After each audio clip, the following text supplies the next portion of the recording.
Prezadíssimos irmãos, o nosso Armando Falcone está retido na estrada, conforme já foi avisado. E eu que vim para assistir de camarote o nosso Jacó e depois o nosso Falcone, aqui estou no palco da vida. E a gente sabe que os atores de novela, eles recebem o texto com muita antecedência, tem que memorizar, ficam andando para lá e para cá, lendo, consome muito tempo, muita energia na concentração. E eles disseram, não, mas você tem muita experiência, 55 anos de doutrina, fundou o Centro Espírita, já viajou e tal. Mas, gente, em matéria de espiritismo, a gente é eterno aprendiz, como diz a música. Eterno aprendiz. A gente lê a codificação, relê, e cada vez que lê parece que é a primeira vez. Como é que eu não notei isso antes? Olha que coisa interessante. A gente vai descobrindo e redescobrindo à medida que vai amadurecendo, à medida que vai aprendendo, sedimentando a experiência da vida e também os conhecimentos. Realmente, os nossos pontos de vista se modificam radicalmente a partir do conhecimento dos postulados espíritas.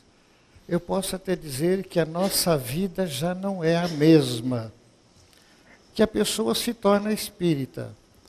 Mas, como todos nós, chegamos na casa espírita, lemos os livros espíritas, participamos de seminários, conferências, e de repente alguém nos pergunta lá fora se nós somos espíritas. Aí a gente se toma conta e pergunta, será que eu sou espírita? Respondo que eu sou espírita. E eu tive a oportunidade de ter essa experiência com uma pessoa que frequentava o centro há muito tempo, porque existe essa diferença, né? O frequentador, aquele que vai ao centro espírita, mas ainda não se tornou, ainda não assumiu, ainda não introjetou nele as bases, o conhecimento da doutrina espírita. E a pessoa diz assim, não, eu sou simpatizante. Mas você crê em Deus? Sim, claro. E na imortalidade da alma também. Sim, não há dúvida, a vida continua. E na comunicação dos espíritos, sim, é claro, essas obras mediúnicas, as palestras, a psicofonia, eu creio perfeitamente na comunicação. E na reencarnação. A reencarnação, para mim, sem a reencarnação não tem como entender a vida futura, o passado, a justiça divina, enfim, pluralidade dos mundos habitados. Claro que outros planetas devem ter vida. Bem, você acabou de assumir a postura de um espírita. Você é espírita. Mas você sabe, a gente ainda tem muitos defeitos, a gente tem muita coisa para corrigir. É outra etapa. Você tem agora o suporte que vai lhe dar forças, energia, capacidade, consciência para assumir uma nova vida. Tornar-se espírita não quer dizer tornar-se perfeito, não ter vícios. E a pessoa tem vergonha de dizer que é espírita, mas ainda tem esse defeito, tem aquela imperfeição, tem esse desajuste. Não, você é um espírita imperfeito, como quase todos nós. Somos espíritas assumidos, com as imperfeições compreensíveis e relativas ao nosso grau de evolução. Pois bem, a temática é muito interessante e dá abertura para muitas cogitações. Então, logo no começo, a questão do ponto de vista, a gente realmente modifica. Aumenta muito a nossa responsabilidade, bem se vê. A partir do momento que a gente toma conhecimento, principalmente, da lei de causa e efeito. Aqueles conceitos de céu, de inferno, da nossa formação do passado, passam agora por uma reforma, por uma transformação, por uma mudança, que vai refletir nos hábitos, mudança de hábitos. É aí então que começa o trabalho da chamada reforma íntima. O ideal não seria a reforma íntima, porque reforma sempre tem uma coisinha que ficou para trás. Vocês estão vendo aí o estádio do Botafogo, né? Não adianta fazer reforma, tem que derrubar e fazer tudo de novo, porque foi mal feito. Então, é assim também na vida, o nosso caráter tem que ser transformado. Aí a proposta kardeciana da transformação moral, para que a criatura hoje seja melhor do que ontem e amanhã melhor do que hoje. Mas, sobretudo, trabalha sistematicamente para combater suas más tendências, seus vícios, suas imperfeições.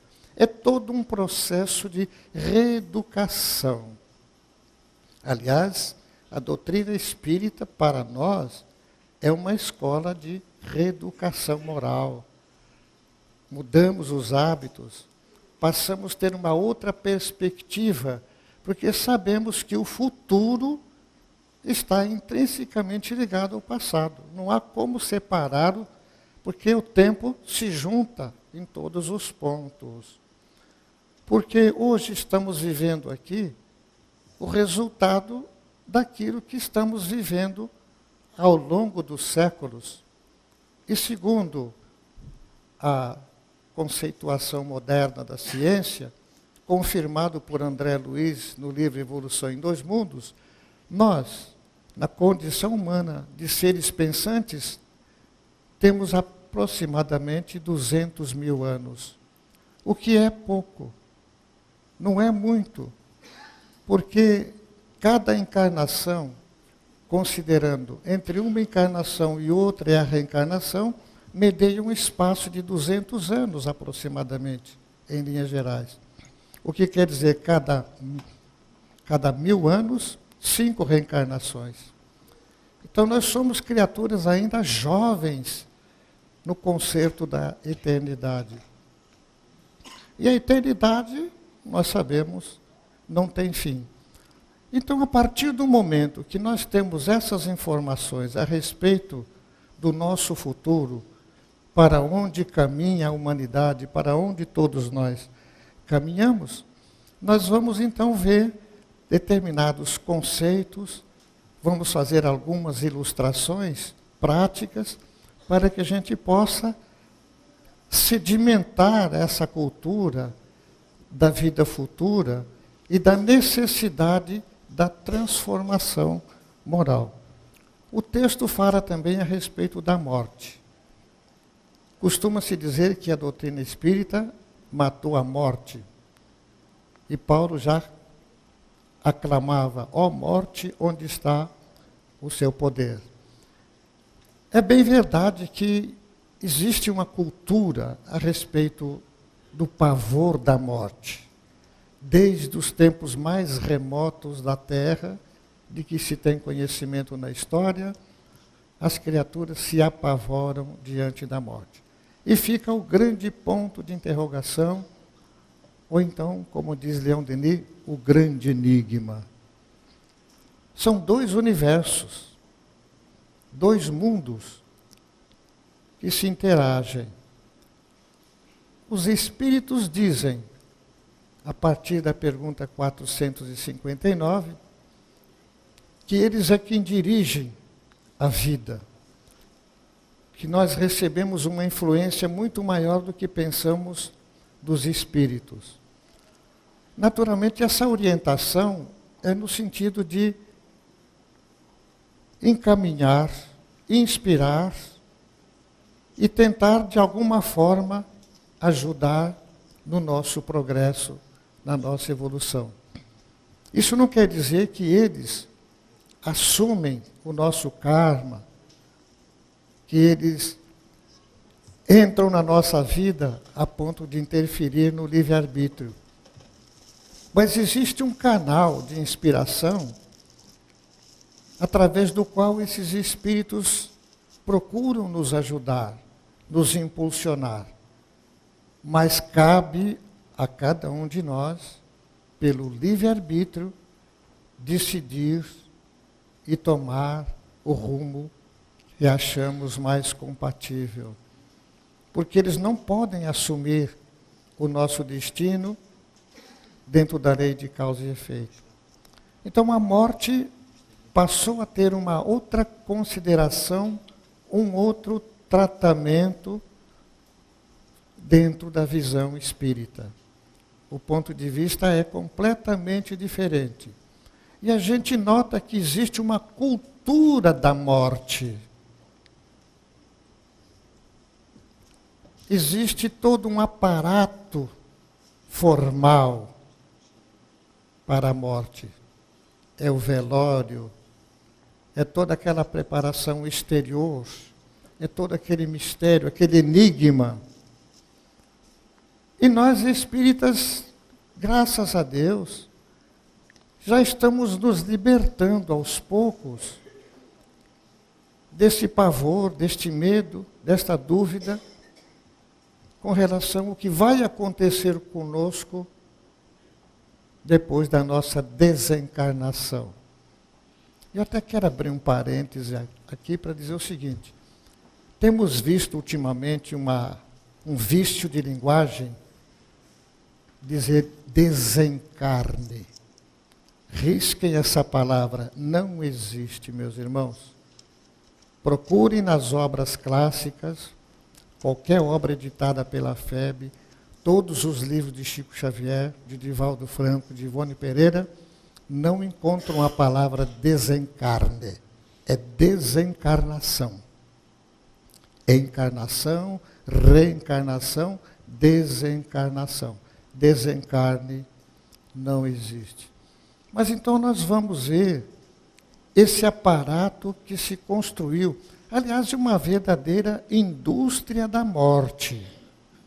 Essa é que é a verdade. A morte, por incrível que pareça, dá sustento para muitas vidas. Muita gente vive em função da morte. Quando meu pai desencarnou, com 95 anos, eu cheguei na funerária para comprar o caixão e o cidadão me atendeu e disse: ah, é para o seu paizinho. Começa amolecendo assim, já vai amaciando. Ah, o seu paizinho. Botou a mão no ombro assim. Você sabe, né? Só temos um pai e uma mãe. Então, nós temos que homenageá-lo. A última homenagem que nós podemos prestar é dar um enterro, um féretro à altura. Eu tenho esse caixão de mogno. Valor modesto. É 15 mil reais. Você pode pagar em 10 vezes. 15 mil reais. Não, meu pai era um homem simples, imigrante italiano, foi lavrador. E ele queria morrer como viveu. Uma coisa mais simples. Bem, eu tenho isso aqui para 10 mil. Menos. Tenho esse para 5. Menos. Fulano, atende aqui o cidadão. Virou as costas. Como que diz? Qual é o caixão mais barato que você tem aqui? É aquele ali que a prefeitura usa para os indigentes. Falei, então é esse que eu quero. Meu pai vai ficar feliz, porque que adianta eu fazer uma homenagem agora? Eu tinha que ter feito ao longo da vida toda. O amor, o carinho, o afeto, o respeito, não é no enterro, não é no féretro, não é demonstrando para a sociedade que você amava seu pai. Então você tem que entender. Nós temos uma visão bem diferente. É claro que a gente respeita, mas existe até legislação específica sobre a violação de cadáver. cultiva-se o cadáver como se fosse uma coisa intocável. A minha esposa, por exemplo, Terezinha, disse: eu gostaria muito de doar meu corpo para a faculdade de medicina. Eu disse: eu não sei se eles vão aceitar, porque você já tem 80 anos. Eu tenho só 81. Então, eu não sei. Eu sei que doação de órgãos é a partir de 60, até 60 anos, né, doutor? 60, 61 anos, né? O limite para doar os órgãos. Que, por sinal, é uma boa coisa. É uma boa causa. Tem gente que tem medo, fala assim: mas e depois do outro lado, não vai fazer falta? Claro que não.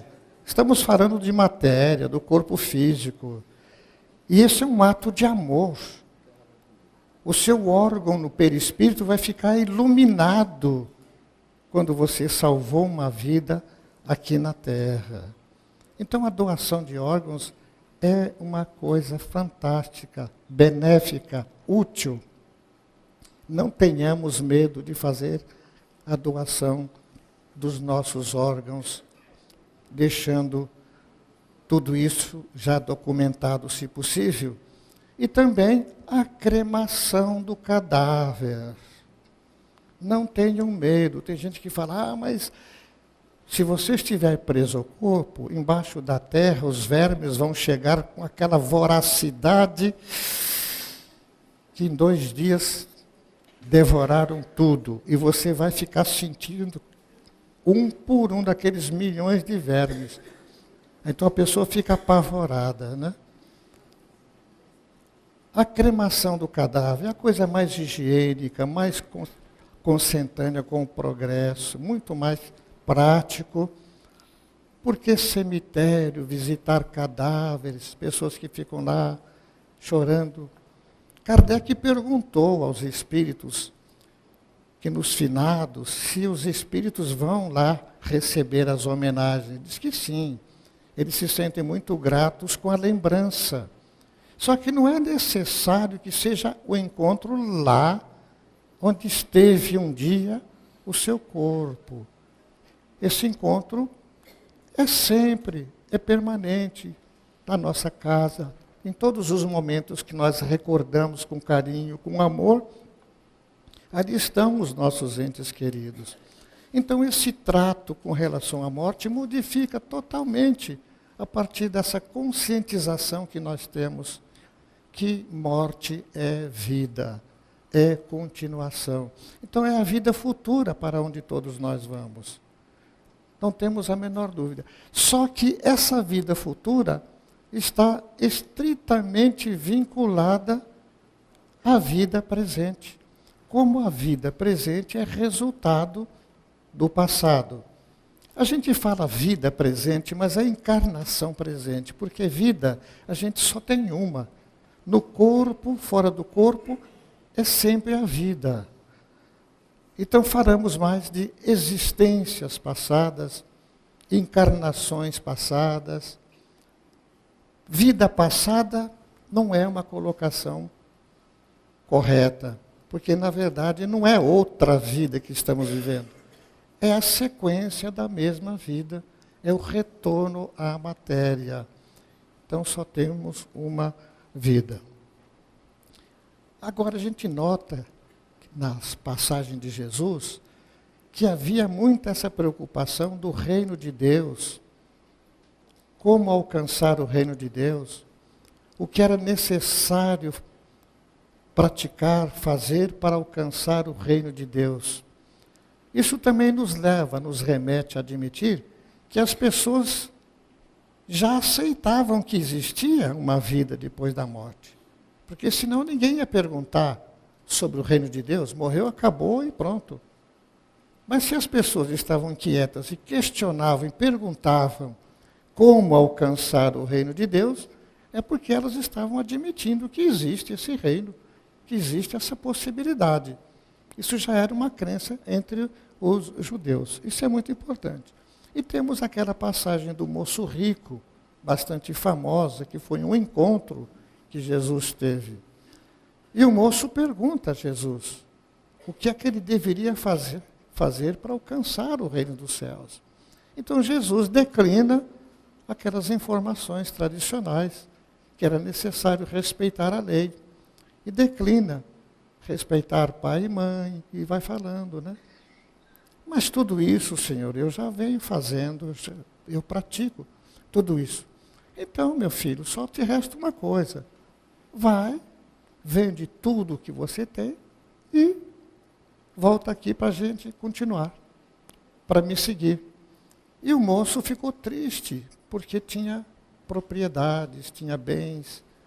Agora, isso nos remete a um raciocínio, que Jesus já havia falado que era mais fácil o camelo passar no fundo de uma agulha, que o rico entrar no reino dos céus. Pode até parecer que Jesus tinha uma certa implicância com os ricos, né? Que ele não gostava dos ricos. E não é bem assim. A gente tem que sempre ver o ponto de vista espírita, o conceito espírita, aquilo que está embutido nas parábolas, nas passagens de Jesus, porque ele estava falando do apego, da escravização. Esse se vai e vende, quer dizer, desliga mentalmente, emocionalmente, desde já. Porque este seguir não quer dizer ir atrás dele, mas as ideias, os conceitos, a transformação, a mudança. Jesus está nas alturas, nós estamos aqui. Então nós não vamos poder seguir Jesus nunca, se for imaginar dessa forma. Como que eu vou seguir Jesus se ele está nas alturas? Mas ele deixou um legado muito importante para todos nós, o seu Evangelho. Praticar o seu Evangelho é como se estivéssemos seguindo o seu passo na vida. Então o moço rico ficou muito triste. E quantas pessoas também ficam tristes, porque acha que não dá para conciliar as duas coisas. Dá para conciliar, claro que dá. Porque o desprendimento, o desligamento moral e emocional, como tem aí um comercial na televisão, desapega, desapega, desapega. Fiz um bom negócio, quer dizer, me livrei daquela coisa. E Jesus disse assim, olha, onde está o teu tesouro, aí está teu coração, hein? Cuidado. Porque há muita gente, talvez uma grande parte dessas pessoas, ficam retidas nos seus bens, aquilo que chamaram de bens, que às vezes se transforma em males, né? Eram bens e depois viram males.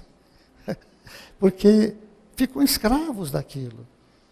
E a psicometria informa que as joias, os objetos que a gente diz que ama, que estima, que considera, recebem as nossas vibrações e os médiuns que têm a mediunidade da psicometria conseguem ver as mãos por onde passaram, por onde transitaram aqueles bens, porque fica impregnado.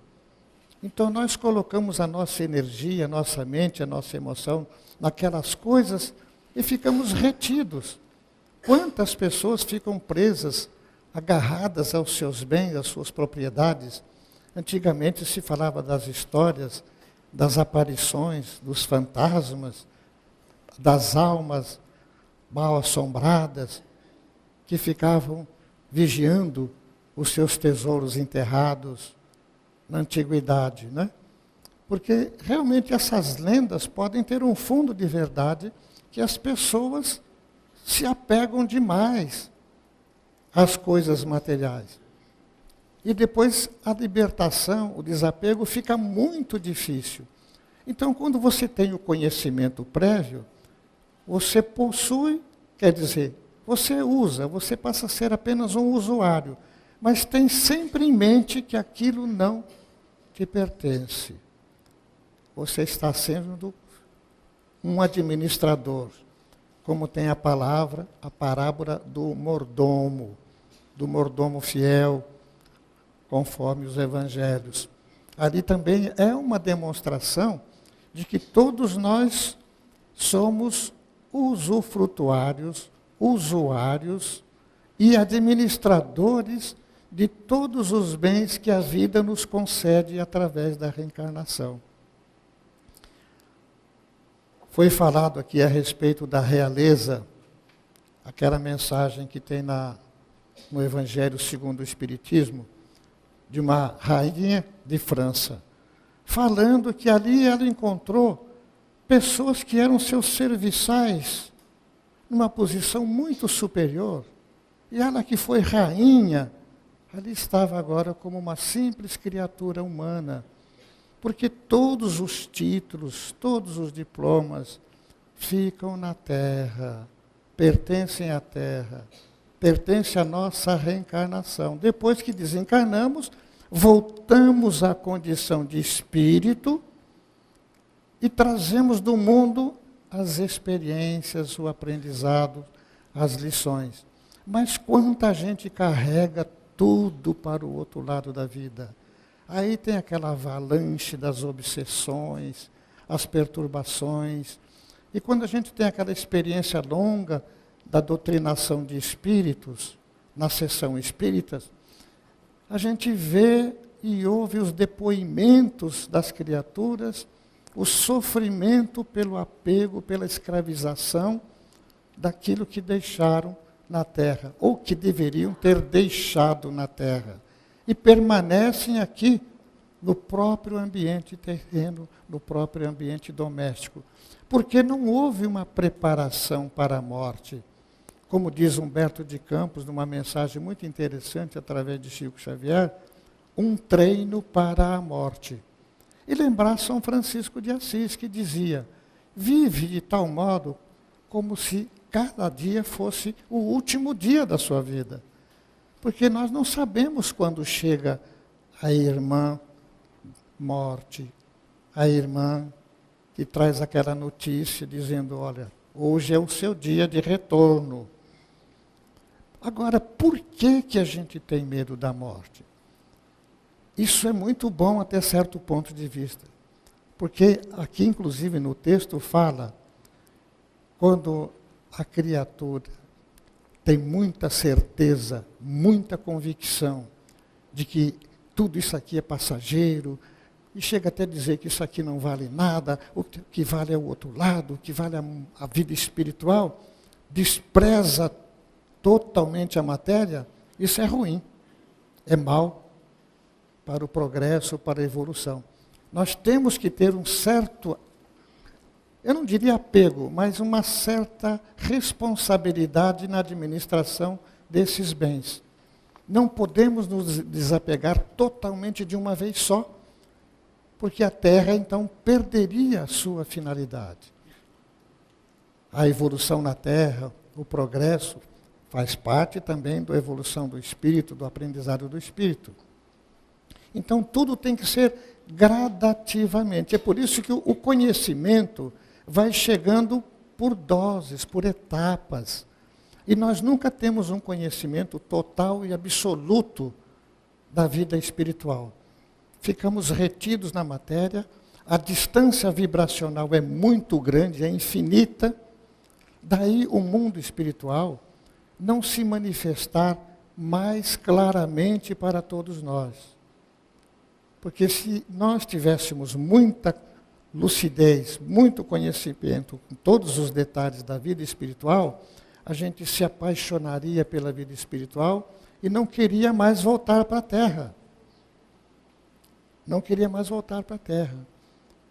No livro Obras Póstumas, tem uma comunicação muito interessante do maestro Rossini, que ele fala da música no mundo espiritual. Então, ele tem um desdobramento e desaparece da Terra e vai subindo nas alturas, vai numa esfera onde tudo é música, uma música divina. Uma música, ele fica encantado, magnetizado, e quando ele pensa que ele está encarnado, ele não quer voltar. Ele não quer abandonar. É como um sonho lindo que a gente tem, que diz assim, ai, que pena que eu acordei. Eu estava sonhando tão lindo, tão bonito, e caiu agora na nova realidade. Estou na Terra, estou encarnado. E aquele sonho ficou no ar, como um anelo, um desejo de um dia alcançar aquela felicidade. Então, por isso que nós recebemos as informações, as visões, os conhecimentos em doses homeopáticas, porque nós ficaríamos de tal forma deslumbrados na vida espiritual, passaríamos então a querer viver só a parte espiritual, abandonando totalmente o mundo, abandonando totalmente a terra e o seu progresso. Tem uma passagem muito interessante no livro O Céu e o Inferno, quando Allan Kardec fala sobre a esperança, a certeza do futuro, e ele conta assim uma história. Um moço, dotado de inteligência, estava estudando, fazendo universidade, com 20 anos de idade, de repente ele é acometido de uma enfermidade. E os médicos se reúnem e dizem, tem no máximo 2 anos de vida.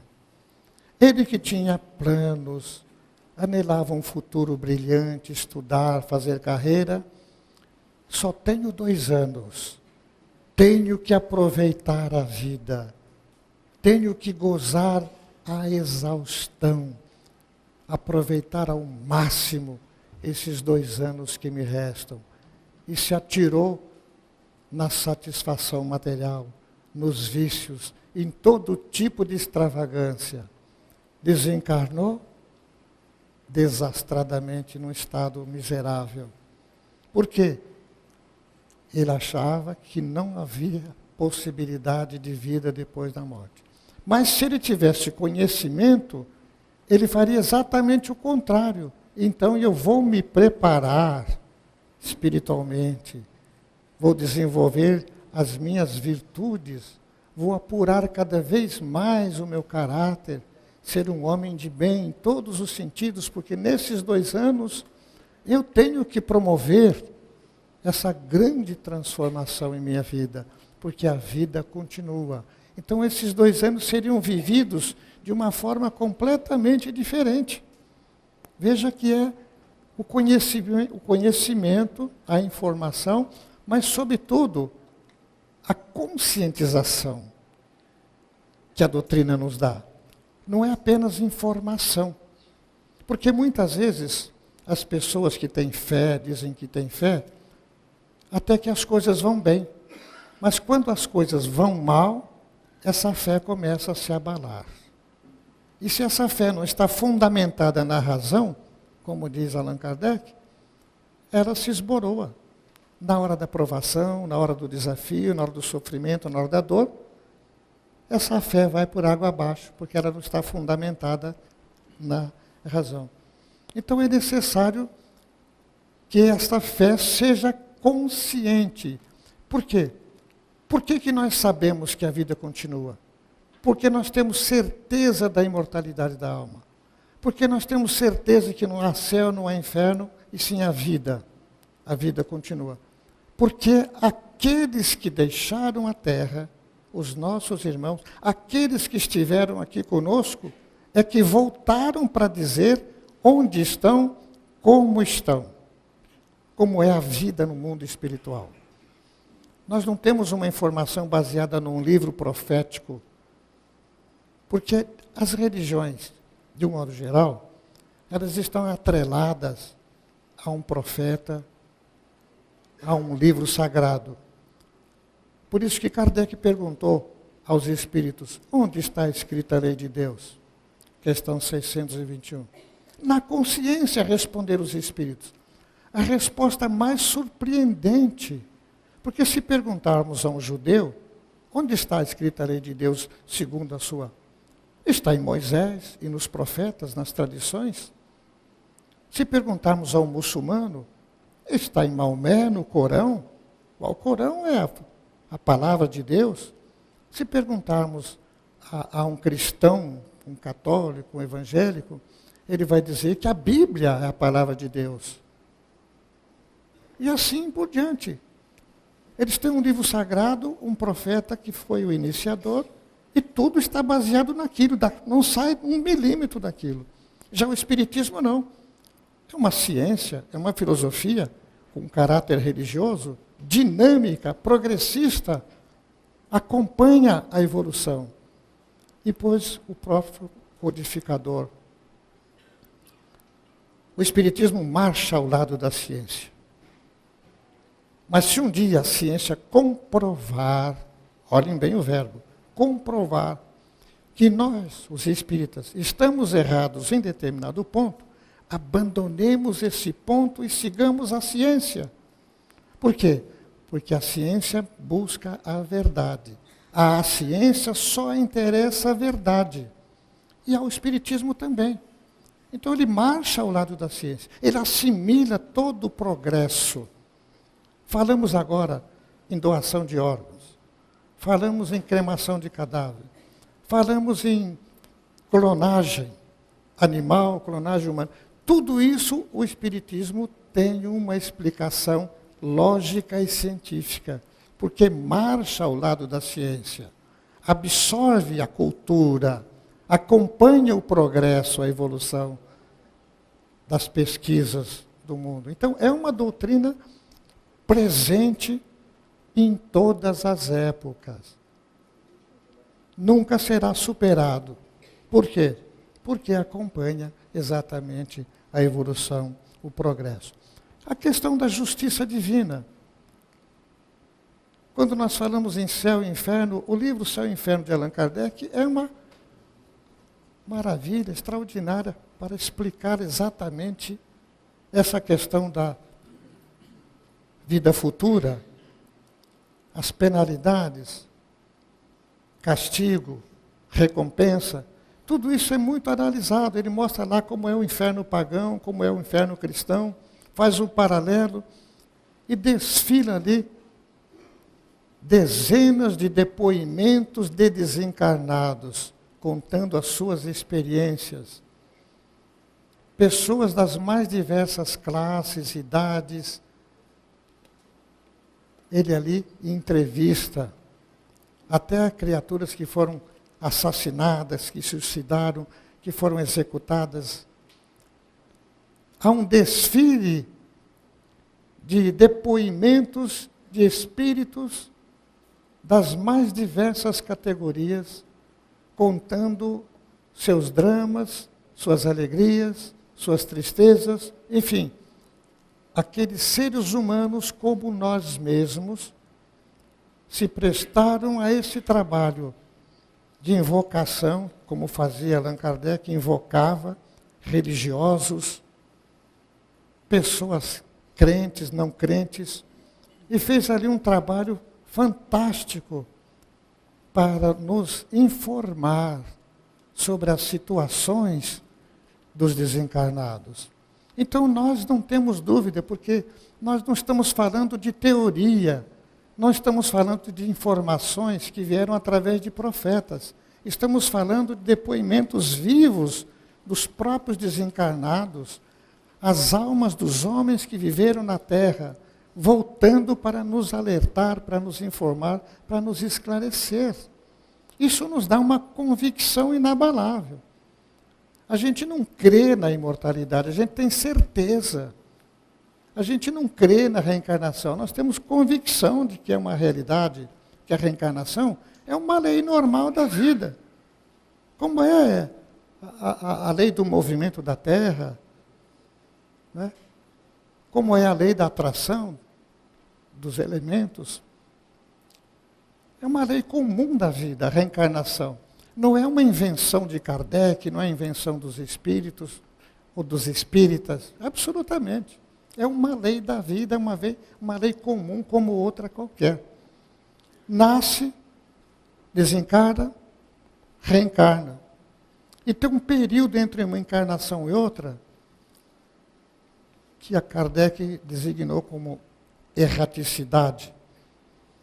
E que André Luiz fala vida no mundo espiritual, o período entre uma encarnação e outra, mostrando as diversidades. Por isso que Jesus falou que havia muitas moradas na casa do Pai, são essas moradas também invisíveis, que habitam os espíritos, que é um número 3 vezes maior do que os encarnados, segundo a informação do próprio Emmanuel, a respeito da vida depois da morte. Então, tudo isso para nós traz uma segurança muito grande. Traz-nos paz, tranquilidade, suaviza essa preocupação. Então, nós procuramos valorizar a vida, prestigiar a vida, porque sabemos que tudo aquilo que nós investirmos aqui na Terra, na parte moral, na parte espiritual, é o tesouro que nós estamos acumulando. É a riqueza que o ladrão não rouba, a traça não destrói, na linguagem de Jesus. Então muda completamente esse sentido de apego, desapego, administração, porque sabemos que somos mordomos. Porque lá no livro Céu e Inferno tem uma passagem também de uma rainha do Oriente que desencarna e ela é invocada. E Kardec pergunta, você é rainha? Sou rainha, sempre serei rainha, porque o meu sangue é diferente. Desencarnada. Ainda continuava com aquele orgulho, com aquela soberba. Veja que o espírito é o mesmo, é a criatura sem o corpo físico. Porque tem gente que acha que quando desencarna, muda totalmente, é outra coisa. Ainda ontem conversávamos assim, a meia voz com as pessoas, e teve alguém que disse assim, olha, a minha namorada, ela acredita no espírito. Eu disse, então, se eu morrer, eu apareço para você. Não, não me apareça. Mas sou eu que... Não, é diferente. Você já morreu. Mas o que quer dizer? É a alma do outro mundo, você não é mais gente. Então, isso prevalece na cultura das pessoas, e sim, tem medo do morto. Vocês veem essas pegadinhas da televisão, outro dia estava vendo uma, né? Colocaram um ator dentro de um caixão, tudo direitinho, bem formalizado ali, as velas e tal. Um monte de gente ali olhando, de repente ele levanta a cabeça e pergunta que oração. Mas não ficou ninguém. Sabe? Um caiu, tombou por cima do outro. O que aquela criatura podia fazer de mal às pessoas? Mas todo mundo tem essa cultura de medo do defunto. Não, eu não quero que apareça. Olha, você tem saudade da sua mãe, não é? Faça uma oração, peça a Deus para que ela te apareça. Não, mas eu não quero que ela me apareça. Por que não? Porque agora ela é morta, ela está do outro lado, é diferente. Não é diferente, é a mesma coisa, é a sua mãe, é o mesmo carinho, é o mesmo amor. Então existe essa coisa de medo do morto. E a cinematografia também exagera com esses filmes, os zumbis saem lá das covas, saem dos túmulos, todo desgrenhado para agarrar as pessoas, para sugar as pessoas. Então isso também apavora. Apavora. É uma cultura absurda de provocar medo nas pessoas e dar essa insegurança com relação à morte, né? Quando não é nada disso. Não há nada disso. Bom, gente, para se ter uma ideia, tem um tempo ainda, né? Para se ter uma ideia, quando a gente fala da parte da necessidade, né, do progresso, etc., eu estive lendo outro dia que nós temos no Brasil mais de 200 milhões de cabeça de gado, de boi. Mais de 200 milhões. É como se tivesse um boi para cada pessoa. Imagine os senhores com relação às necessidades, que aqui fala que se nós abandonarmos tudo, de repente, é o caos.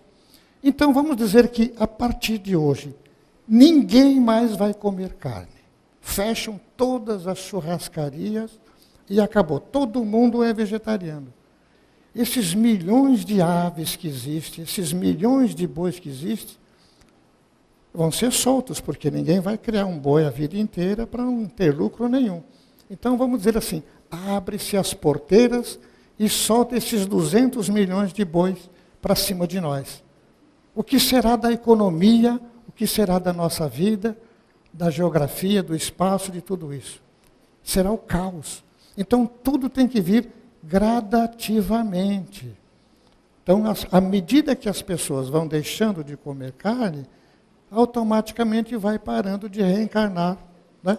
Porque às vezes a pessoa fala assim, mas se nós não comermos o boi, como é que vai fazer o equilíbrio? A natureza tem seus métodos de equilíbrio.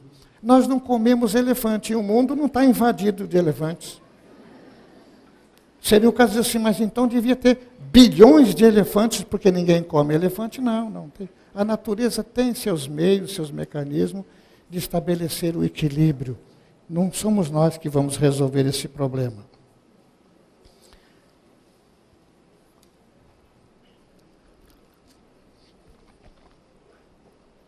Nos anos 50,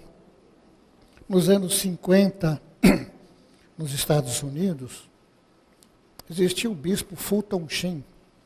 Era um bispo chinês, católico, que realizava a missa na igreja São Patrick, em Nova York.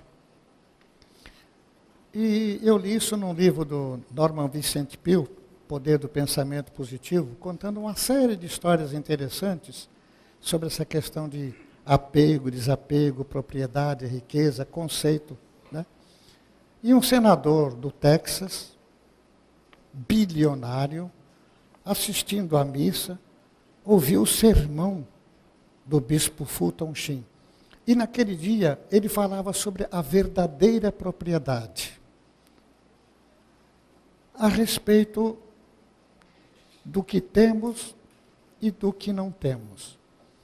Fez um belo sermão, como todo mundo pode imaginar, falando que as propriedades definitivas deveriam ser mais motivadas, mais procuradas, mais praticadas, e que as pessoas deveriam se desprender dos bens terrenos, já que nada é nosso, nada nos pertence. Que nós somos detentores, usuários, administradores. E foi assim o seu discurso. Quando terminou a missa, as pessoas saíram, o senador disse, bispo, quero falar com o senhor em particular. Discordo totalmente do seu discurso de hoje. O seu sermão foi muito infeliz. Mas eu não vejo razão. O senhor disse que não somos donos de nada. Pois eu sou dono de muitas propriedades. Eu sou um homem muito rico, tenho até poços de petróleo, tenho avião, fazendas e tenho a documentação de tudo isso. Posso lhe provar, trazer os documentos, o senhor vai ler o meu nome como proprietário desses bens. Muito bem, disse o bispo. Senador, quantos anos o senhor tem? 65 anos bem vividos. 65 anos. Me faça essa pergunta daqui 70 anos. E foi embora. E o senador ficou lá pensando, 65, com 70, 135. Onde é que eu vou estar? Aonde que eu vou estar? Aí ficou a dúvida na cabeça dele e de todos os que estão pensando dessa forma. Onde nós estaremos? Eu calculo que daqui a 100 anos, todos nós não estejamos mais aqui. Todos. A não ser que tenha uma criança de colo aí, recém-nascido. Mas daqui a 100 anos, todos nós estamos do outro lado. Mas aqueles que estão lá, estão voltando para tomar o nosso lugar. Nós vamos para lá, eles vêm para cá. Trocamos de lugar. Essa é a roda da vida, esse é o processo da evolução nas reencarnações sucessivas. E também a questão de valorizar. Valorizar o que realmente tem valor. Aquilo que realmente permanece, que é definitivo. E o Norman Vincent Peale, nesse livro, O Poder do Pensamento Positivo, ele conta outra história muito interessante, que ele foi psicólogo e era pastor. Mas era um pastor bem eclético, bem democrático. Inclusive, veladamente, ele pregava a reencarnação. Ele não afirmava, ele fazia perguntas. Será que uma existência é suficiente para a criatura alcançar a perfeição, como pediu Jesus? Sede perfeito como o Pai Celestial é perfeito. Será que nós não precisamos de outras oportunidades? E deixava reticências. Quer dizer, subentendia que ele estava questionando uma única existência, sabedoria, amor, perfeição, impossível. Sede perfeito como o vosso Pai Celestial é perfeito. Mas numa encarnação ninguém consegue alcançar toda a sabedoria, todo o conhecimento, conquistar todas as virtudes. Eu preciso de tempo para isso. E esse tempo nos é concedido. Lá no Evangelho se pergunta, quantas vezes devemos reencarnar? Quantas forem necessárias. A reencarnação não tem limites. Então, essa é a nossa visão. E diz então Norma Vicente Pio, que no consultório dele, de psicólogo e pastor, recebeu um cidadão americano, alto, louro, de olhos azuis, mas com uma expressão triste e desanimada, embora com uma saúde aparentemente perfeita. Procurei Dr. Norman, porque eu sou um homem falido. Eu perdi tudo, não tenho mais nada. Para mim a vida não tem mais sentido. 40 anos praticamente trabalhei, lutei para construir um patrimônio. E de repente a crise econômica do país me levou à miséria. Não tenho nada. Até a minha residência foi penhorada. Eu sou homem falido. Só me resta morrer. Mas o homem estava tão desanimado. E disse Norman Vicente Pio, o senhor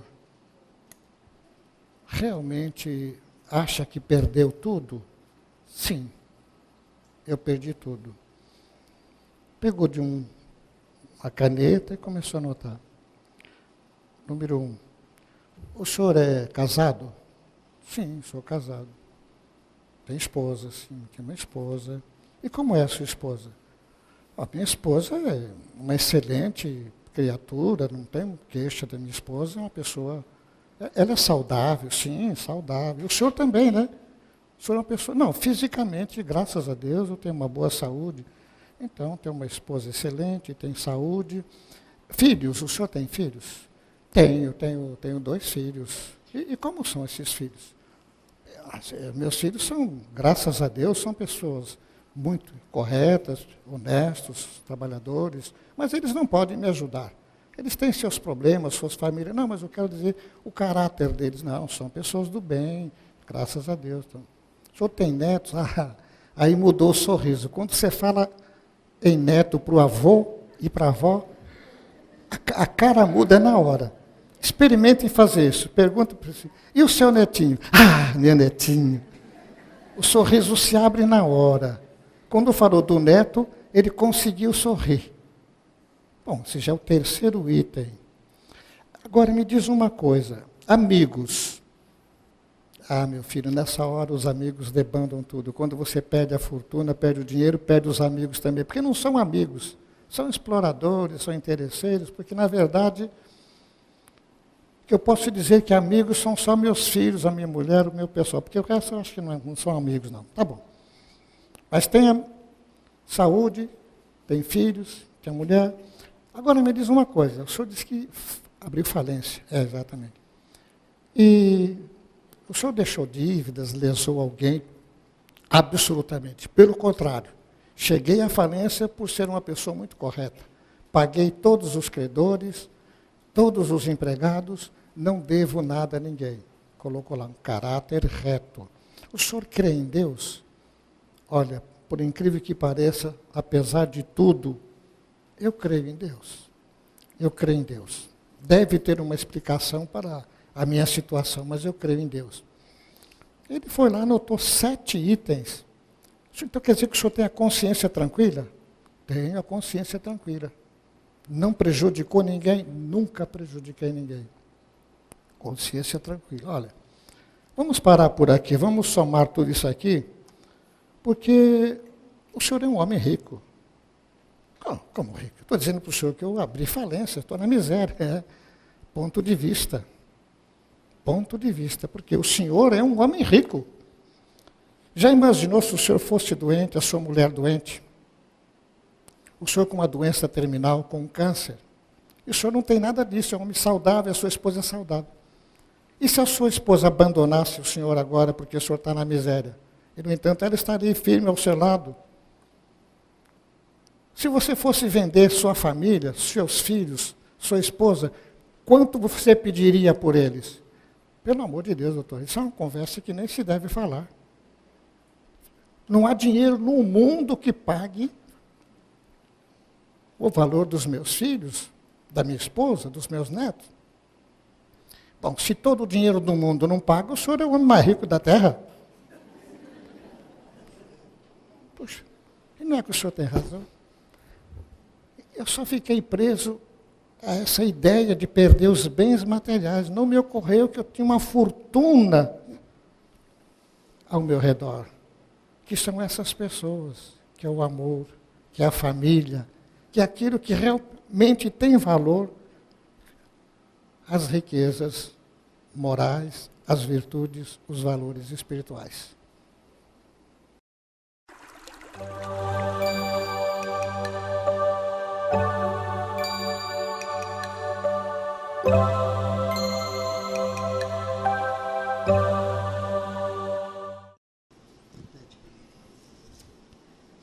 Kardec fala em viver por antecipação a vida futura. Como? Dá para ele ler a pergunta. Deixa eu ver. Kardec, porque o som aqui parece que não funciona.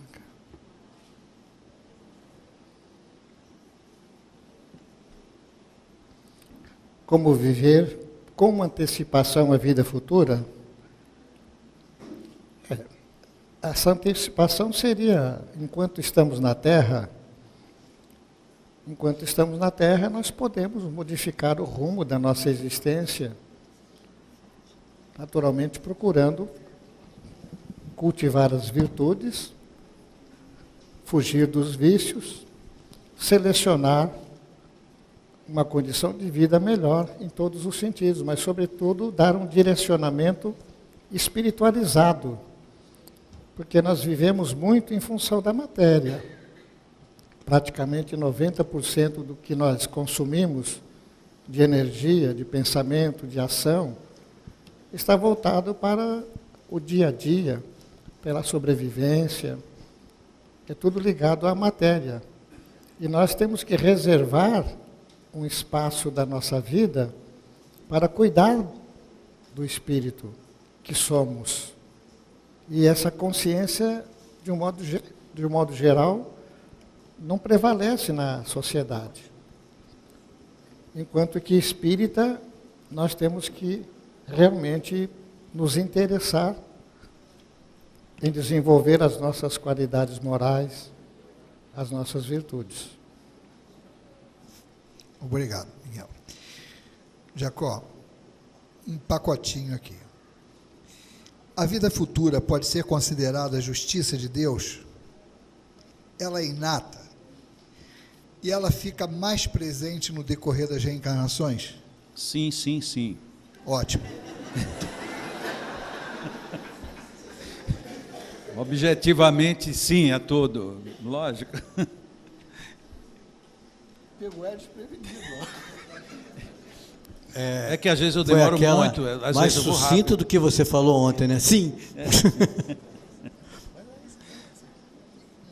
Querido Miguel, até para o Jacó.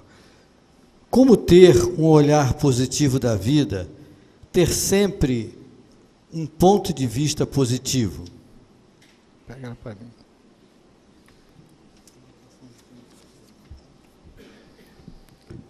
Como ter um olhar positivo da vida, ter sempre um ponto de vista positivo? Isso varia de criatura para criatura, porque o temperamento de cada um, a genética também influi, a família, o meio. Existe uma série de fatores que concorrem para esse estado de ânimo mas é, sobretudo, uma manifestação do próprio espírito. A própria criatura tem que buscar esses valores, porque ela tem que mudar a visão de entendimento das coisas. A gente vê na idade madura quanta bobagem a gente fez, a gente pensou na juventude até alcançar a maturidade. E os valores vão se alterando à medida que nós vamos avançando em experiência, em aprendizado, nós vamos mudando realmente. E quando a gente vai chegando no fim da vida física, né, na vida do corpo, a gente se volta mais para o espírito, ou deveria se voltar mais para o espírito, para uma preparação. Agora, depende muito do passado da criatura, depende muito da ficha técnica, a ficha do passado, porque às vezes um ex-suicida, um ex-alcoólatra, ele traz matrizes, ele traz tendências, ele traz essas vocações que precisam ser estudadas, de maneira que isso é uma percepção que cada um pode fazer de si próprio, estudando-se a si mesmo, né?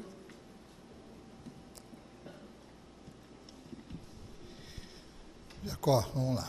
De que maneira o conhecimento da vida futura pode auxiliar os homens diante das problemáticas sociais e morais que o nosso planeta está enfrentando? Dentro da logicidade que todos nós devemos ter.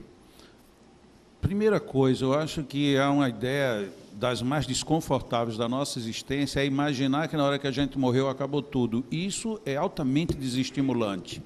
Até no sentido negativo. Eu quero me vingar de alguém, vou matá-lo, e depois que matar, aí ele desaparece, vai para o nada.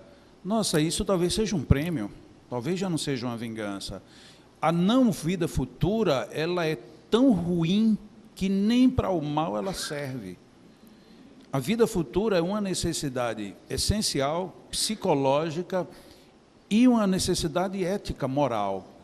Aquela questão que Allan Kardec colocou tão bem, e no texto que foi lido no primeiro momento, de que se não há uma previsão, uma pré-sensação de existência futura, para que moral? Para que postura? Para que comportamento? Não é perguntar isso a quem tenha ideias ou padrões religiosos. Pergunte isso para quem diz que não acredita no nada. E a gente pergunta, então por que você é reto? Por que você não aceita? Por que você não aprova? Não, porque tem algo errado que eu não sei dizer o que é. E esse eu não sei dizer o que é uma forma disfarçada de dizer que eu sei que tem mais alguma coisa além. Quando eu tenho isso em nível de consciência e que eu sei que vínculos eu posso estar criando, isto faz com que eu veja o mundo de uma maneira diferente. Enquanto somos tão infantis de pensar que tudo se acaba com o tempo, nós não refletimos no que o tempo pode nos trazer. A grande mudança do projeto Vida Futura, se é que eu posso colocar esse nome, projeto, é nós agora começarmos a dirigir os nossos passos de uma outra maneira, e muitas vezes totalmente diferente. E não precisamos de grandes mudanças, apenas ajustes. Por exemplo, para sintetizar, nós temos um amigo ou uma amiga que fomos amigos e amigas desde a infância, e um dia um se casou. A partir daí a gente já percebe que houve uma grande mudança. Segundo instante, teve um filho, uma mudança completa. E segundo Miguel, teve um neto, terceira grande mudança, né? A quarta grande mudança, se depois de ter um neto, você volta a ter filho. Aí é que é uma mudança fantástica, né? Mas são mudanças, mas por que mudanças? Porque na hora que eu me caso, eu estou pensando no amanhã. Na hora que eu tenho um filho, agora eu estou pensando no meu amanhã e no amanhã daquele que está comigo. E eu vou colocando esse amanhã. O que é o amanhã? Amanhã é a vida futura. Chega um momento que eu percebo, não, mas o meu amanhã já não pode ser mais aqui. É uma vida futura agora no outro padrão. Por isso que eu tenho que ter um comportamento ético para educar os meus filhos, os meus netos, conduzir os meus amigos, fazer as transformações nos outros. Às vezes a gente demora. Eu fazer as transformações que eu preciso em mim mesmo. Quando a gente começa isso, não porque alguém disse, ou porque algum profeta preconizou, mas porque eu absorvi, aí a vida futura já está acontecendo no momento presente. Então, nos casamentos, não deveria dizer até que a morte vos separa, mas até que a morte vos fortaleça e continue juntos, né? Exatamente. Por que a morte tem que separar? É um conceito que tem por aí, né? Até que a morte vos separe. Não vejo porque por isso era ótimo. Já pensou aqueles casamentos complicados, a pessoa ter certeza que vai continuar complicado? A pessoa tem que se ajustar logo.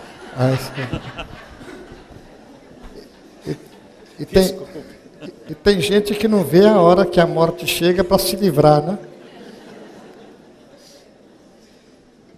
Miguel, uma pergunta. De onde vêm tantas cobranças, exigências de que pelo fato de sermos espíritas, somos superiores? Qual a sua opinião? Deixa eu ouvir direito. De onde vêm tantas cobranças, exigências de sermos superiores? Pelo fato. Não. Eu acho que costuma-se dizer que nós somos os maiores devedores, né?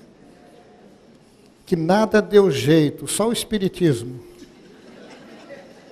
E mesmo assim, nem todos, né, alcançamos. Porque esses superiores, eu acho que não é bem assim não, sabe? Pelo fato de sermos espíritas, é porque traz mais responsabilidade, né? O conhecimento que nós temos, a informação de que somos portadores, nos leva a essa condição de pessoas mais bem informadas, principalmente sobre a lei de causa e efeito, né? Nós praticamente somos cobrados, sim, e com razão, porque muito será pedido a quem muito foi dado, é o que está no Evangelho, né? Jacó, essa aqui é sobre uma citação que você fez no decorrer aí do estudo. A pessoa está perguntando assim: eu ouvi errado ou o irmão Jacó falou que Jesus não era um agênere? Lendo o Estatuto da FEB, verifiquei que destaca obras em que afirmam ter sido Jesus um agênere. Devemos exaltar ou lastimar? Eu acho que nós devemos entender.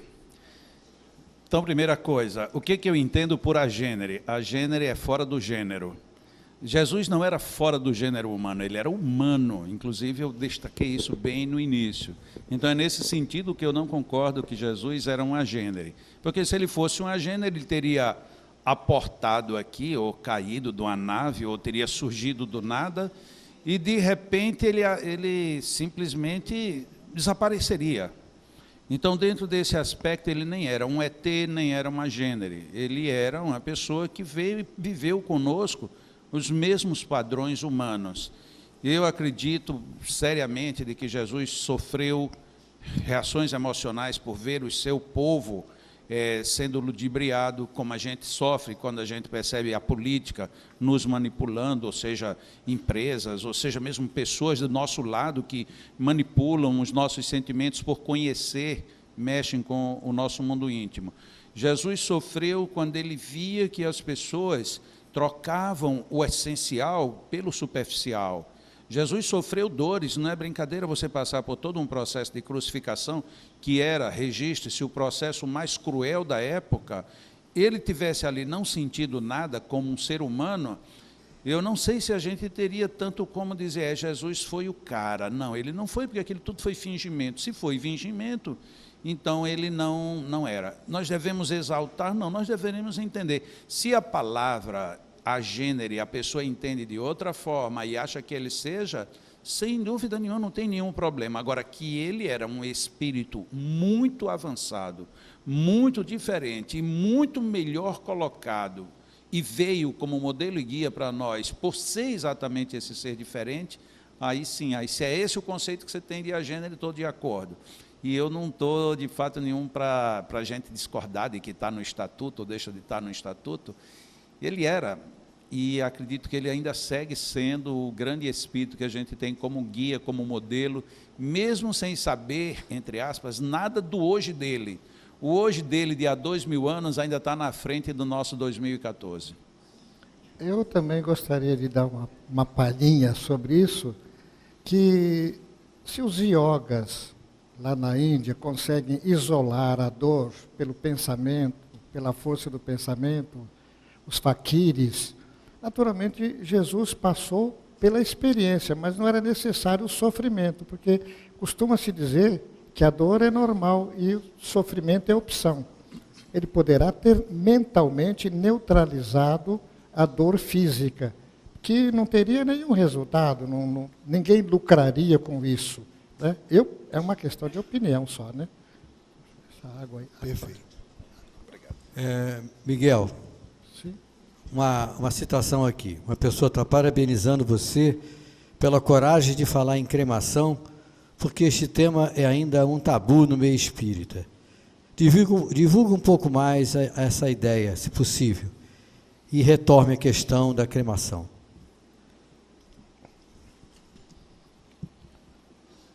Olha, eu dei a minha opinião, falei sobre o assunto como sendo um benefício. É um benefício pelo doador e para aquele que recebe. Agora, evidentemente, que é um ponto de vista particular pensar, o Chico Xavier não era doador. Divaldo Franco é doador. Eu sou doador, se é que com 80 e tantos anos é possível doar, mas eu creio que não. De maneira que eu não vejo essa questão. Eu até gostaria que o Jacó falasse alguma coisa sobre isso, que aí já é outra opinião. Ok, eu também concordo de que tanto a doação como a cremação são pertinentes. Há apenas um detalhe que foi alertado pelo Espírito Emmanuel através de Chico, de que as pessoas que vão fazer cremação demorem um pouquinho mais para fazer o processo, para que não caiamos naquela situação de que o espírito está extremamente vinculado e já sai numa cremação, que também é uma opinião de um espírito. Agora, entre você ser queimado sumariamente e você ficar ardendo lá com os micróbios, eu prefiro me desapegar da matéria e já ir embora, e façam o que quiserem com o que sobrou. Porque se eu estou muito preocupado, se eu vou ser queimado ou se eu vou ser ruído, eu vou terminar ficando preso. Então, se eu não estou preso, façam o que quiserem. O problema é de vínculo emocional. Eu prefiro estar bem longe. Eu já disse, eu não quero assistir meu enterro. Allan Kardec perguntou se os espíritos assistem. Assistem. Eu disse para ele, eu abro mão. Eu não quero assistir. Eu desencarnei, pode me levar para longe. Para que eu quero ficar lá perto? Mas o seu xará, o irmão Jacó, o seu xará, lá do livro, o irmão Jacó, ele assistiu ao féretro dele, lá no livro Voltei. Pois é, já que um Jacó já assistiu, para que dois? Eu tenho essa experiência.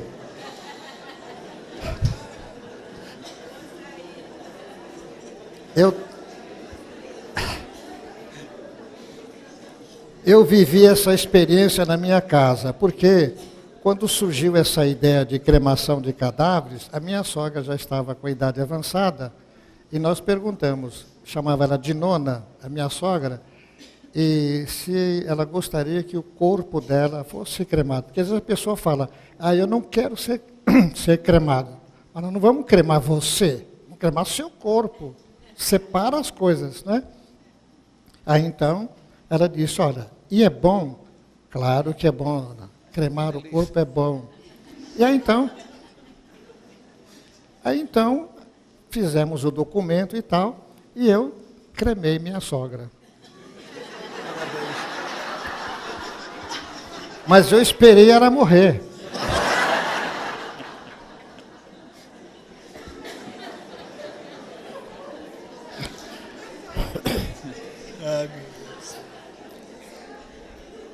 Para que dúvidas, né? Vamos lá, né? Mas pode não ter desencarnado, né, também. Bom, Jacó, outra referente ao estudo, naquela narrativa que você colocou lá, eles caíram quando Jesus confirmou ser ele, a quem procuravam, o impacto não foi moral? E até hoje não é assim? Sim, impacto moral e energético também, energético no sentido de magnético, fluídico. Imagina, você vai se deparar com alguém que você sabe que não merece o que você vai fazer, mas você vai ali cumprindo uma determinação. Quando Jesus pergunta, mas não foi a mim que vocês vieram me buscar, vocês não já sabiam E ele deixa subentendido, eu não estava escondido em nenhum momento. Eu sempre falei tudo às claras. Ele chega a dizer isso. Então, vocês já sabiam que era eu. Por que vocês estão perguntando? É um impacto que nos derruba. Você diz, nossa, realmente eu estava doido que você mentisse e dissesse que não era. Mas na hora que você diz, me cai um peso emocional, um peso moral, e o choque da sua altivez. Olha, imagina Jesus olhando nos teus olhos e dizer, sim, eu sou Jesus que você veio buscar. Nossa, isso cria um trauma, e é um trauma que, se brincar muito, ele atravessa reencarnações. Nossa, como é que eu vim buscar? Não sou eu que estou condenando, não sou eu que estou matando, eu estou cumprindo uma ordem. Mas que ordem dolorosa é essa? Pegar aquele homem que eu estou vendo, ele está curando, está ajudando, está salvando, e eu vim buscá-lo. É um impacto violento. Lógico que essa é a narrativa literal, mas nós temos outras narrativas por trás. O que será que nos levou a... E aí vamos ser... Agora nós somos os que estamos indo buscar Jesus para levá-lo a julgamento. Que impacto a gente tem nesse momento? Jesus... E ele vai olhar para a gente e diz, sim, a gente fica parado. Imaginemos em qualquer momento, quem já leu Paulo e Estevão, quando Paulo se depara com Jesus, é um impacto tão grande que ele fica cego, físico, encarnado. Paulo desencarna, chega no mundo espiritual, quando ele vê Jesus, que Jesus aparece, o que acontece com Paulo? Já no mundo espiritual, volta a ficar cego. Tamanho impacto, mas era um impacto só de luz? Não, porque a luz, essas alturas, não afetariam suas retinas, que ele já não as possuía. Simplesmente é um impacto emocional, é toda uma ebulição de vida, é toda uma circunstância que se expressa no momento. Então Jesus disse, vocês vieram me buscar, eu não estava escondido, eu não mudei a minha fala, vocês sabem que sou eu. Sim, eu sou Jesus que você veio buscar. Nossa, você falece na hora. E nós falimos, quantas vezes nós já caímos quando Jesus nos disse, sou eu que você está buscando, eu estou aqui. E a gente cai de novo. Veja que é simbólico, tem muitas formas de perceber que aquele registro que foi feito estava guardando a imagem na qual nós nos inserimos quase que constantemente. Miguel, uma pergunta para você. Tá bom. De que forma a crença na vida após a morte me ajuda a viver melhor hoje?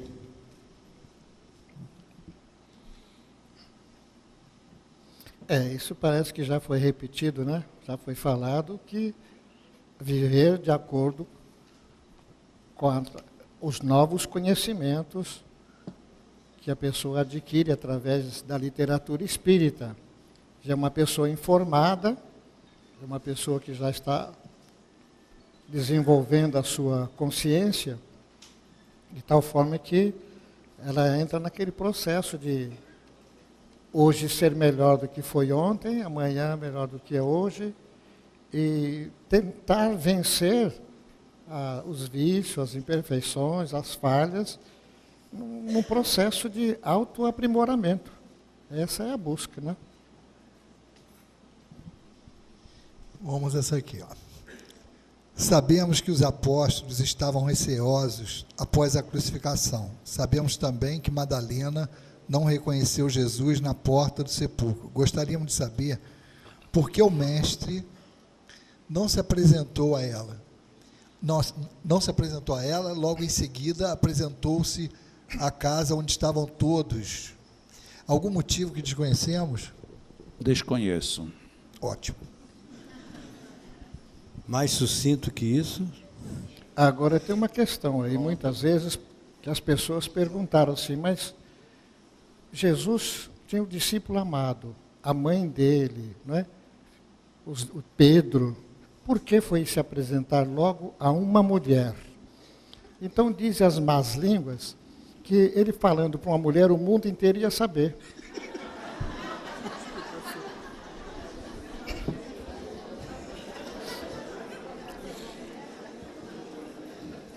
Por favor, registre bem, quem respondeu isso foi Miguel. Não fui eu. Olha, apaga a gravação aí, viu? Porque eu não sou candidato a nada, porque não ia ter nenhum voto feminino, né? Miguel, mais uma pergunta para você. Já que a vida definitiva é a vida espiritual, é errado querer me dedicar, é errado querer e me dedicar ao conforto material?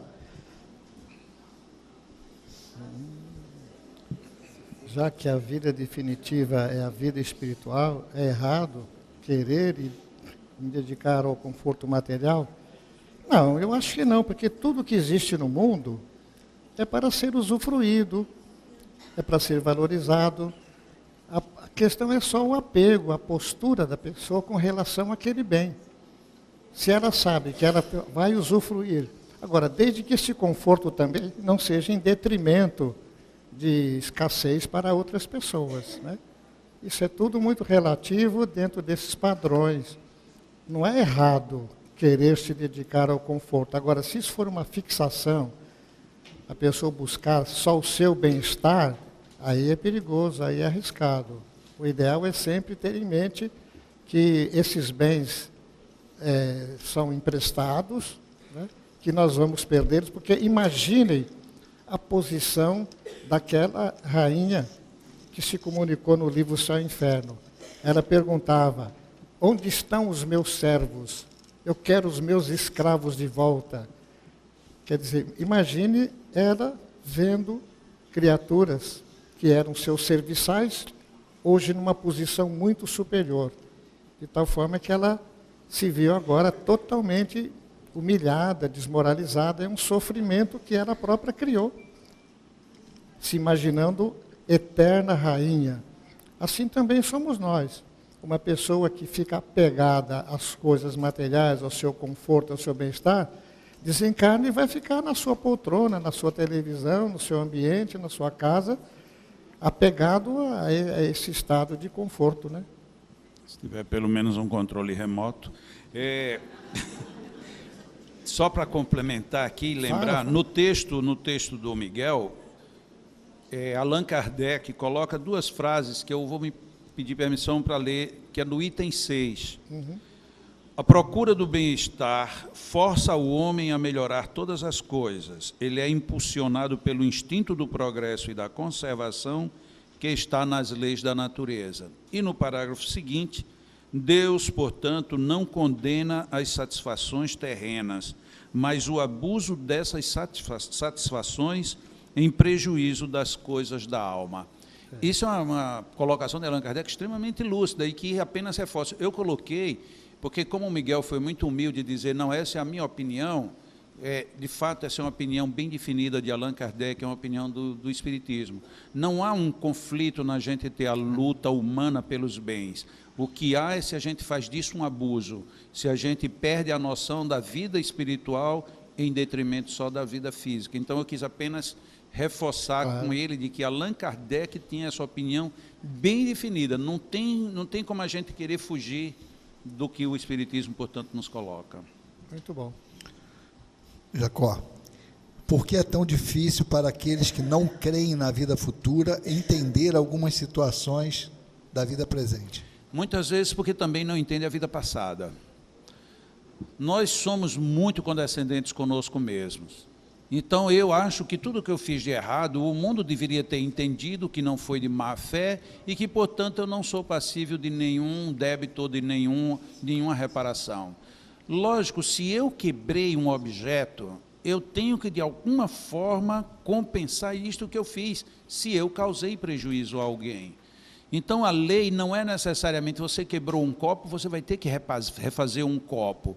Mas eu tenho que cobrir o prejuízo. A proposta de Pedro, quando nos diz que nós, pelo amor, podemos cobrir multidão de pecados, ele está dizendo isso. Mas eu só entendo, de fato, quando eu repensar os meus pecados e ver agora que o meu gesto tem que ser acima de onde eu estive. Mas eu quero agora que você me perdoe porque eu já lhe perdoei. Por enquanto estamos para e passo. Eu tenho que estar um pouco além. O meu amor tem que ser mais abundante. E eu lembro aquela historinha que eu contei ainda há pouco. Vai, pede perdão ao teu inimigo. Mas eu não tenho inimigo, mas peça perdão a si mesmo. Peça perdão porque você não tem Deus por inimigo, mas você pede perdão a Ele sempre. Então, é uma lógica de você estar além do débito que você esteve.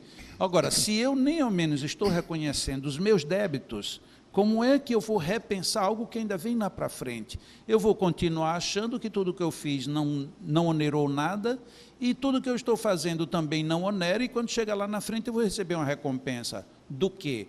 Porque a associação da vida futura, ela não está totalmente isolada da vida presente, e muito menos da vida pretérita, porque se tudo é um somatório, isto tudo vai ser computado. O nosso defeito hoje talvez seja, primeiro, de não vermos os nossos erros, ou de os sobrevalorizarmos. Achamos que eu errei, portanto, eu agora tenho que me punir, eu tenho que ficar agora nessa posição. A gente começa, então, a não se perdoar. E aí entra no outro viés que também prejudica o que vai vir lá para frente. Eu errei, ok, era o ideal? Não. Tenho que corrigir? Sim. Para eu ter a tranquilidade agora e essa tranquilidade se refletir no próximo momento. Eu não entendendo lá no próximo momento e nem querendo reconhecer que eu tenho que refazer, aí é uma dificuldade de fato. Miguel, são duas perguntas juntas e nós vamos ler e passar para você. Como se liberar de culpas sem medos injustificáveis? Como me liberar da neurose da perfeição tão comum no meio espírita? E uma outra semelhante é como nos libertarmos de nossos medos e de nossos traumas. São duas. Bom, na verdade, está mais aqui para o psicanalista Jacó, que quando se fala em trauma, neurose, bloqueio, está ligado ao passado. E hoje nós temos a regressão de memória, que em certos casos funciona como terapia. Parece-me que não é recomendável em todos os casos, mas é para um terapeuta cuidar desse assunto. É um assunto que diz respeito à personalidade reencarnada. Eu não tenho autoridade suficiente para dizer quais são as soluções imediatas. Mas medos, traumas, neuroses, todas essas manifestações estão intrinsecamente ligadas ao comportamento da pessoa, que pode ser nessa existência ou existência passada. Então deve procurar um terapeuta, um psicólogo, um psiquiatra, para fazer uma consulta e, quem sabe, por aí, por esse caminho, resolver o problema. Mas eu quero ouvir também a opinião do irmão Jacó, não aquele do livro, esse está aqui do lado. Eu concordo perfeitamente. Tem muitos casos que nós, como espíritas, queremos entrar em áreas que não nos é devida. Precisamos ter muito respeito com todos os profissionais. Afinal de contas, ninguém está se formando e exercendo dignamente uma profissão, seja ela qual for, e a gente dizer que porque somos espíritas, nós vamos resolver tudo dentro do Centro Espírita. No Centro Espírita nós temos grandes aulas e almas. É preciso que a gente analise, estude e veja o que é bem coerente. Tem pessoas que dizem, não existe loucura, só existe obsessão. Aí a gente vai lá para fora e diz, não existe obsessão, só existe loucura. Parece que está faltando um link para conectar os dois, que muitas vezes tem processos degenerativos e outras vezes tem processos de desequilíbrios por influências espirituais. Agora, dentro da questão aqui que foi perguntado também, como resolver essa questão da liberar neuroses de perfeição que tem no meio espírita, primeiro de tudo, começar a entender o espiritismo. Entenda o espírito, porque se você acha que ser espírita é sinônimo de ser perfeito, você está lendo o livro equivocado. Seja ele o Evangelho, seja ele o Livro dos Espíritos, seja ele obras complementares. É preciso que a gente tenha pé no chão. O Espiritismo nos dá um trampolim muito bom para atingirmos a perfeição, mas precisamos saltar. Enquanto ficar no trampolim, nós estamos apenas observando paisagens. E para que a gente faça, é preciso que a gente se arremeta àquilo que é preciso ser feito. Bom, nós temos aqui algumas perguntas sobre o ponto de a vida futura ainda, mas vamos tentar conciliar, porque senão fica até muito repetitivo. Elas falam basicamente assim, no conhecimento da vida futura, no que isso pode trazer de bom para encararmos as atividades do dia a dia e como fortalecer a crença na vida futura. E com algo específico, acho que vale a pena colocar aqui, que é uma pergunta que se fala, mesmo que com essa visão da vida futura, ainda pessoas que abraçam a doutrina espírita têm medo da morte. Ok. Tem um cantor espírita de Niterói, inclusive eu aconselho que quem não o conheça, procure conhecê-lo, chama-se Carlinhos Conceição. Faz pouco tempo que ele se apresenta como cantor espírita. E ele não só é cantor, como ele é compositor. E uma das músicas dele se chama Tarefeiros, que é bem dedicada para o trabalhador espírita. Ele usa uma frase forte que fica repetindo como refrão, pedindo ao mundo espiritual o seguinte: derramem espiritualidade sobre nós, derramem espiritualidade sobre nós, derramem espiritualidade sobre nós.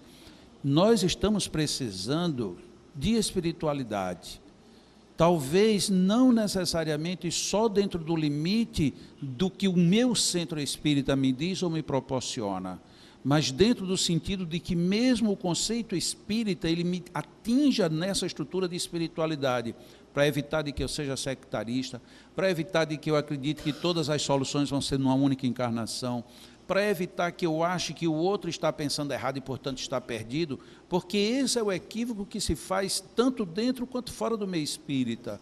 Nós precisamos, sim, de um pouco mais de espiritualidade, porque a vida futura é a consequência da nossa espiritualidade, porque se fosse a consequência da nossa materialidade, ou nós seríamos comidos por vermes ou incinerados. Essa não é a nossa consequência é espiritual. Quando naquela canção ele pede derramem espiritualidade sobre nós, ele faz uma abstração do sentido de religião rótulo e entra no sentido profundo que se chama religiosidade. Muitas vezes a gente como espírita fica com medo, não, mas desse jeito a gente vai terminar não falando do espiritismo. Allan Kardec foi mais adiante, quando ele disse, o espiritismo é o futuro das religiões. Portanto, ele não quis dizer que as religiões do futuro serão espíritas, mas as religiões do futuro terão que ter esse mesmo princípio de abertura, que é um princípio de espiritualidade e de religiosidade. A vida futura está aí. E, portanto, ela pode começar agora, que já foi uma pergunta feita e dirigida para o nosso Miguel. Como a gente viver a vida futura a partir de agora? Viver com espiritualidade, viver com religiosidade, independente do meu nível de conhecimento, de concordância ou discordância com qualquer coisa. Eu tenho que ter espiritualidade. Se eu tiver, a vida futura já começou. Se eu não tiver, eu ainda terei um bom caminho até chegar nessa proposta. E ontem nós fizemos uma menção que religião não salva ninguém, não é um passaporte, uma senha miraculosa que nos promove de alguma forma, né? Conhecereis a verdade vos libertará. Então, nos interessa conhecer a verdade, e não os rótulos das religiões. Rótulo não salva ninguém, de coisa nenhuma. Deixa eu só mais um segundo, é bem rapidinho, 15 segundos. Desse mesmo cantor, o Carlinhos Conceição, ele tem uma outra música que ele diz uma frase que também é muito preciosa para esta colocação como um toda. A frase é assim, a obra é de Jesus, mas a tarefa é nossa. Isso nos chama para um outro nível de responsabilidade. Eu conheço Jesus, eu sei quem é Jesus, eu conheço o Evangelho, sou espírita e a tarefa é nossa. Então vamos agora trabalhar. É outra maneira da gente chegar na visão do futuro, dessa vida futura com a grandiosidade que a gente tem que dar mergulhado nela. Miguel, a última pergunta para você por causa da nossa hora.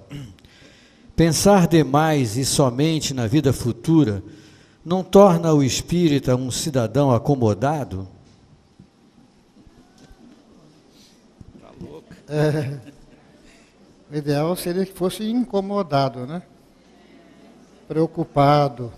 Será que eu estou vivendo bem? Se eu morrer hoje, o que vai acontecer comigo? fazer esses questionamentos, né? Uma autorreflexão. Eu acho que não, eu penso que são coisas bem distintas. Porque ter noção da vida futura, eu acho que o espírito tem que ter uma certa maturidade, porque há muitas pessoas ainda muito materializadas, só pensam no dia a dia, só em comer. Eu tive um primo, e chamava-se Vicente, era um homem alto, forte. O prazer dele na vida era comer. Ele não era espírita, então. Não, porque está chegando a hora do almoço, que está com fome aí. O prazer dele era comida. Então ele sabia de tudo, quanto era prato, restaurante, e adorava um churrasco, uma feijoada, tudo que era comida era com ele mesmo. Não praticava nenhuma religião. Era uma pessoa razoavelmente normal, humana, mas nenhuma preocupação com a vida futura. O prazer dele era comer. Se sentia feliz numa mesa farta. E ele era alto, forte, um pouco gordo, como é natural, né? Muito bem. Com 62 anos para 63 anos, ele não tinha filhos. Ele teve um câncer no estômago. Começou com uma úlcera e foi um câncer no estômago. E ele já não podia mais comer as coisas que gostava de comer. Foi submetido a um regime, mas o médico, combinado com a esposa dele, disse o seguinte: diga que é uma gastrite e que vai ser curada, porque ele não está preparado para uma notícia desse tamanho, do câncer. E ele estava atrás da porta e ouviu tudo. Não diga que ele tem um câncer, diga que é uma gastrite. Quando o médico estava saindo na porta, escutou um estampido. Deu um tiro na cabeça. Ele tinha arma em casa, sempre teve arma em casa. Então ele atirou-se contra a própria vida. Então isso muitas vezes leva a esse estado de coisas, porque a pessoa não vê mais nada, não tem outra perspectiva, não tem ideal, não tem sonhos, não tem projetos. É isso que acontece. E as pessoas, de um modo geral, quase todos nós, fazemos projetos quando fazemos, até a morte. Eu não vi ninguém fazer projeto para depois da morte. Muito poucos, né? A maioria coloca a cortina de encerramento lá no fim da linha, considerando apenas o percurso da vida material. Quando nós, como espíritas, espiritualistas, com essa visão de futuro, temos sim que fazer projetos e nos preparar até para outras reencarnações. Isso não cessa, a evolução não cessa nunca.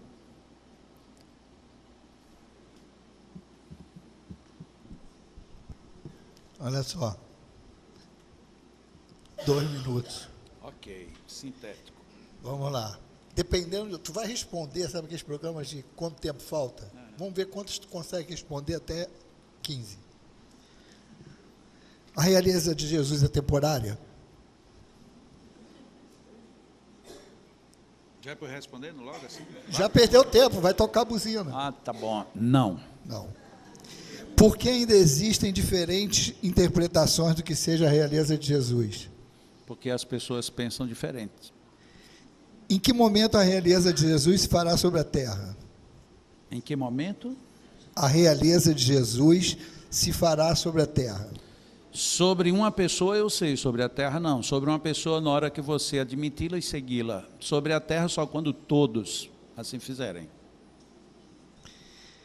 Qual foi o comportamento de Pilatos quando lavou as mãos com relação à lei de causa e efeito? Ele assumiu o peso de que mesmo que assume um juiz quando ele analisa num tribunal qualquer e ele dá o seu veredicto. Se ele fez bem, ele será laureado. Se ele fez mal, ele carregará consigo a culpa. Sem pressão nessa. Aceitação de Jesus pela sua palavra ou pelo pela sua palavra ou pelo seu sofrimento. Exemplo, para nós, como sofreu tanto ou consolador? Ele como um consolador, sem qualquer dúvida. Jesus foi o grande consolador. Qual a relação entre reencarnação e o amadurecimento pessoal? Íntimo. A reencarnação, quando elaborada em cima do nosso conhecimento, ela virá muito mais adequada para os nossos propósitos. Quando a gente não tem progressos ainda, e a gente vê isso na literatura de André Luiz, a gente tem ainda reencarnações compulsórias. Então, quanto mais progresso pessoal eu tiver, melhor condições eu tenho não só de pedir e de elaborar, como de realizar a minha encarnação, a minha vida. Se tivesse prêmio, tu teria ganho. Se tiver prêmio, eu ganhei.